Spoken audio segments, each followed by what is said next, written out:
अस्सलामुअलैकुम। क्या हाल है आप सब लोगों का। ट्रिग्नोमेट्रिक इंटीग्रल्स के पार्ट 2 में आज हम लोग बात करेंगे रिमेनिंग कंटेंट्स की, जो कि हमारे पास एलिमिनेटिंग स्क्वायर रूट्स और integrals of power of tangent and secants. शुरू करने से पहले अगर आप मेरे चैनल पे नए हो तो अभी मेरे चैनल ह्यूमन थिंग्स को सब्सक्राइब करो और बेल आइकन को दबाओ।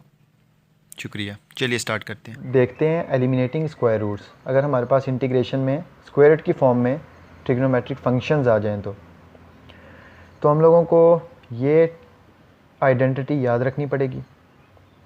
ठीक है, काफ़ी इंपॉर्टेंट है। तो अगर हम देखें तो हमारे पास 1 + cos 4x है और cos स्क्वायर एक्स हमारे पास 1 + cos 2x / 2 के इक्वल होता है। 2 को हम लोग लेफ़्ट साइड पे ले गए। अब अगर हम x की जगह 2x को रिप्लेस करें तो 2 cos स्क्वायर 2x हमारे पास 1 + cos 4x के इक्वल हो जाएगा। ठीक है ना। और 1 + cos 4x हमें यहाँ पे था, हम लोगों ने इससे इसको रिप्लेस कर दिया।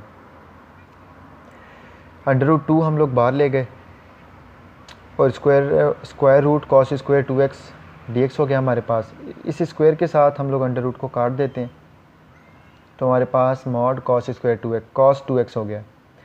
अब mod फंक्शन हम लोगों ने इसलिए लगाया है कि ये प्लस माइनस दोनों हो सकता है, और जब भी हमारे पास इनडिफिनाइट इंटीग्रल होता है जिसकी कोई वैल्यू नहीं होती, तो उसके साथ अगर हमारे पास कोई ट्रिग्नोमेट्रिक फंक्शन आ जाते हैं ना, तो हम उसे लेट करते हैं पॉजिटिव ही। ठीक है। और अगर यहाँ पे हमें कोई वैल्यू गिवन होती फॉर एग्जांपल, तो फिर हमें मुश्किल होती। पर जब हमारे पास इंडेफिनिट इंटीग्रल हो तो हम एज्यूम करते हैं कि हमारे पास जो ट्रिग्नोमेट्रिक फंक्शंस हैं वो पॉजिटिव है। इसे लिखने की ज़रूरत नहीं है, बस वैसे ही कॉन्सेप्ट के लिए आप लोगों ने याद रखना है। तो cos 2x इंटीग्रल हमारे पास रह गया था, इसकी इंटीग्रेशन करना आसान है। अब sin 2x/2 सॉल्व हो गया।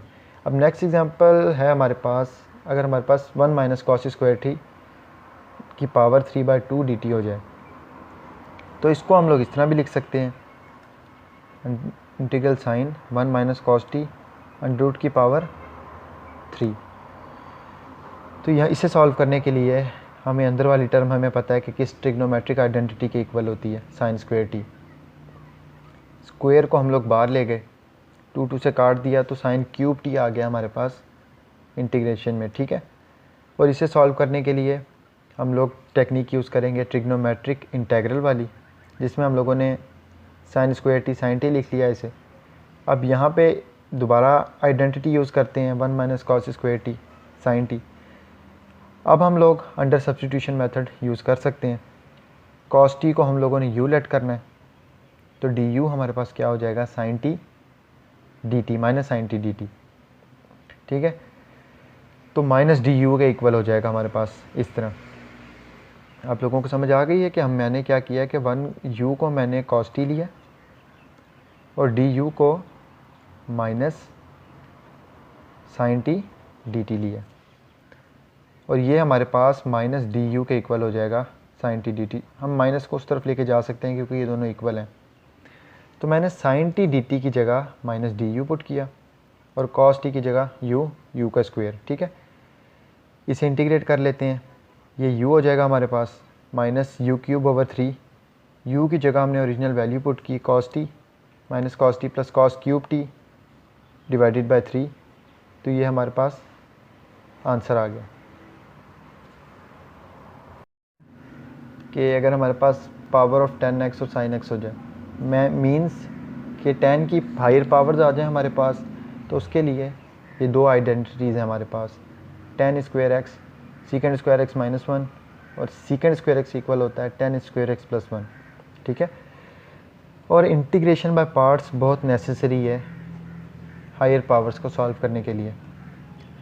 तो अगर हमारे पास 10 की कोई हायर पावर आएगी तो हम लोगों ने उसे इस तरह लिख लेना, tan square x dot tan square x dx। हमें यही दो आइडेंटिटीज़ पता हैं सॉल्व करने के लिए, तो हम लोगों ने इसे स्क्वायर की टर्म्स में ही रखना है ताकि हम आइडेंटिटी को यूज़ कर सकें। तो tan स्क्वायर को हम लोगों ने secant स्क्वायर x -1 लिख लिया। ठीक है। अब ये वाली टर्म को इसके साथ और इसके साथ मल्टीप्लाई करवाया और इंटीग्रेशन अलहदा कर ली, tan square x secant square x dx minus ये वाला tan स्क्वायर x dx। अब सबसे पहले इसे सॉल्व करते हैं। इसे हम लोग अंडर सब्स्टिट्यूशन सॉल्व कर सकते हैं। अगर हम u को tan x ले लें तो du हमारे पास सीकेंड स्क्वायर एक्स dx हो जाएगा। तो u का स्क्वायर ये हो गया हमारे पास du, ठीक है। इंटीग्रेशन की u क्यूब ओवर 3, u की जगह वैल्यू पुट की तो आ गया tan क्यूब x ओवर 3। ये हम लोगों ने ये जो पूरी टर्म थी ये हमने वापस लिखी है यहाँ पे, ठीक है। इसकी जगह हम लोगों ने ये आंसर निकाला है। अब हम इसे सॉल्व करते हैं तो tan स्क्वायर एक्स हमारे पास फिर tan की हायर पावर है। हम लोगों ने इसे आइडेंटिटी लगा ली, सीकेंड स्क्वायर एक्स माइनस 1, और सीकेंड स्क्वायर एक्स की जो इंटीग्रेशन है ना हमारे पास वो होती है tan x, ठीक है ना। आप लोगों ने याद रखना है कि सीकेंड स्क्वायर एक्स हमारे पास tan x प्लस सी इसके इक्वल होता है। और ये हो गया माइनस इंटू माइनस प्लस 1, तो 1 हमारे पास x आ गया। तो tan cube x minus tan x plus x minus into minus integration की तो x प्लस सी हमारे पास सॉल्यूशन आ गया। एक और एग्जांपल हम लोग देखते हैं सीकेंड की। इसके सीकेंड की हायर पावर आ गई अब हमारे पास। तो सीकेंड को हम लोगों ने सीकेंड square x dot सीकेंड x dx लिख लिया ट्रिग्नोमेट्रिक इंटीग्रल की टेक्निक से, ठीक है। हम लोग अब इसे तो हम लोग सॉल्व नहीं कर सकते अंडर सब्स्टिट्यूशन। यहाँ पे हम लोग लगाएंगे इंटीग्रेशन बाय पार्ट्स। ये हम लोगों ने ले लेना है फर्स्ट और ये हमने ले लेना है सेकंड। u हमारे पास सीकेंड x था और सीकेंड x का जो डेरिवेटिव है हमारे पास सीकेंड x tan x होता है, और dv हमारे पास सीकेंड स्क्वायर x था। इसकी इंटीग्रेशन हमें पता है v tan x। Integration by parts में हम लोगों ने फर्स्ट और सेकंड इस सेंस में लेना है कि हमें इसकी इंटीग्रेशन जो थी ना हमारे पास वो जानी थी मुश्किल। सीकेंड x की integration ln सीकेंड x plus tan x होती है, ln का फंक्शन आ जाना था। तो इसलिए हम लोगों ने इसे फर्स्ट रखा, इसका डेरिवेटिव लिया और इसकी हमने ली इंटीग्रेशन जो कि हमें नोन है, इजी है। अब इंटीग्रेशन बाय पार्ट्स का फार्मूला है कि u dv हमारे पास uv माइनस v du के इक्वल होता है। u सीकेंड x, v हमारे पास था tan x minus v tan x du सीकेंड x tan x dx हम लोगों ने लिख लिया, ठीक है। ये सारी टर्म किसके इक्वल हो गई? इसके, मतलब under root integration second cube x dx हमारे पास इक्वल हो गया uv माइनस v du के, ठीक है ना। तो ये तो हम इंटीग्रेशन सॉल्व कर चुके हैं। इस पे आते हैं tan square x सीकेंड x dx। यहाँ पे हम लोगों ने आइडेंटिटी यूज़ की। आप लोगों ने देखी है कि tan स्क्वायर एक्स होता है सीकेंड स्क्वायर एक्स माइनस 1 के इक्वल। इस मल्टीप्लाई किया, सिंप्लीफाई किया, सीकेंड cube x dx minus into minus plus सीकेंड x dx। अब सीकेंड क्यूब एक्स यहाँ पे आ गया है और ये सारी टर्म हमारे पास किसके इक्वल है? सीकेंड क्यूब एक्स के। तो ये माइनस सीकेंड क्यूब एक्स अगर हम लोग इसे लेफ़्ट हैंड साइड पे ले जाएं तो ये प्लस हो जाएगा और हमारे पास 2 सीकेंड क्यूब एक्स dx हो जाएगा, ठीक है ना। तो हमारे पास 2 सीकेंड क्यूब एक्स dx हमारे पास secant x tan x plus secant x की इंटीग्रेशन आप लोगों को मैंने बताई है कि वो होती है ln का function सीकेंड x plus tan x। ये हो गया हमारे पास। अब ये जो हमने सॉल्व क्या करना है? हमने सॉल्व करना है कि integration second cube x dx किसके इक्वल है। तो ये जो 2 है ना हमारे पास, ये हम लोग दोबारा राइट साइड पे ले जाएंगे और इसे डिवाइड कर देंगे। तो सीकेंड क्यूब dx हमारे पास इस टर्म के इक्वल होता है। इंटीग्रेशन के साइंस देखो हट चुके हैं, यही हमारे पास सॉल्यूशन है।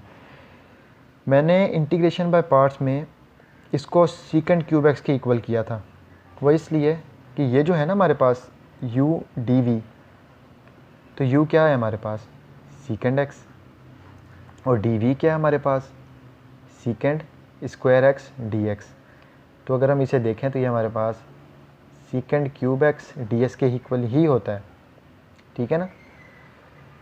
तो इंटीग्रेशन बाय पार्ट्स मीन्स कि हमने इसे सॉल्व किया इंटीग्रेशन बाय पार्ट्स से, और ये इसके इक्वल हो गया, वैल्यूज़ पुट की, आइडेंटिटी लगाई, इंटीग्रेशन की। ये फॉर्म हमेशा हमारे पास ये चीज़ बनेगी इंटीग्रेशन बाय पार्ट्स में। हम लोग इसे लेफ़्ट हैंड साइड पे ले जाएंगे और इसे 2 कर देंगे, 2 हो गया अब हमारे पास ये। इस तरह हम लोगों ने इसको एलिमिनेट करना है, आप लोगों ने इसे रिमेंबर करना है, ठीक है।